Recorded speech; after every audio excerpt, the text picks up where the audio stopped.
Join me as I take this $12 Sally Halloween costume I thrifted and try to turn it into a professional cosplay. The first thing I noticed out of the package was that these little sleeve things were not gonna cut it for me. So I was very excited when We Love Colors that they would send me their second skin catsuit in baby blue. Jacquard products also sent me these all-surfaces airbrush paints. To get the shade I wanted for Sally's scar lines, I started by mixing transparent blue and then desaturating it a little bit using concrete gray. Here you can see I'm using the tried and tested pancake batter method of continuing to add more and more of each color until I get the right consistency, or in this case, shade. Once you have your desired color or enough pancakes to feed 300 families, you should be good to go. Next, I pulled out a reference picture and started tracing out the lines with my airbrush. This was only my second time using it, so there was definitely a bit of a learning curve, but honestly the paint flowed really well. I just needed to pull the handle a little bit further back, put it a little bit closer to the fabric because I wanted the lines to be a tad smidgen darker than I got the first time. If you want to wear the suit while you paint it like I did, you're probably going to want to wear some sort of leggings, gloves, whatever underneath to protect your skin. You could also stuff the suit while you paint it. That's what I ended up doing for my dominant hand and my neck. You can also see my lines aren't straight and the thickness isn't super consistent. I decided I didn't mind because that's honestly how Sally sort of looks in the movie, from being ripped apart and put back together. Next, I moved on to contouring. I ended up using the same two colors, but I added more gray to the ratio as well as water to lower the opacity. Highly recommend testing your color before you put it straight onto your suit. Here you can see I didn't get it quite opaque enough, so once again I used the pancake batter theory and added more water.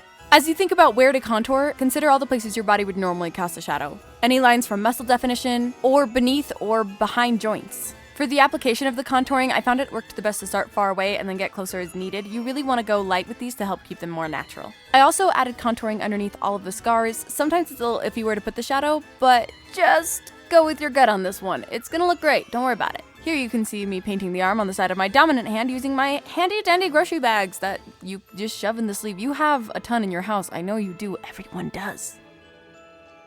Moving on to highlights, I did these using Jacquard's transparent white, and I desaturated them again using the concrete gray, just to get that more muted Nightmare Before Christmas vibe. I tried testing this one again using a paper towel. As you can see, testing white on white was not the best plan, so I ended up getting some scrap fabric out to test on instead. Once I was happy with my slight off-white, I ended up going opposite pretty much everywhere I put the contours, putting subtle highlights above the scars and on top of muscles, any sort of ridge your body has. Lastly, once you're done painting, you're supposed to heat set. For Jacquard products, you're supposed to do this by using a dry iron and a heat setting appropriate for your fabric for 30 seconds. Once you find a setting that's safe to use on your iron, make sure you iron everywhere you painted. If you're like me and haven't gotten around to buying a tailor's ham yet, you can put a t-shirt in the sleeve. I definitely don't recommend putting grocery bags in the sleeves here like we did earlier for painting. If you do, you may end up learning a lot about natural selection. But great news, once you and your suit have survived the ironing process, you're done. This is how mine turned out. It's definitely got like that grungy look. I'm really happy with the saturation levels, and I'm so excited to wear it around. If you want to see how I finish it up, adding fake nails, adding the 3D stitches on top of the scars, as well as all the modifications I plan on making to the dress, let me know in the comments, like and subscribe, and I'll see you guys next time.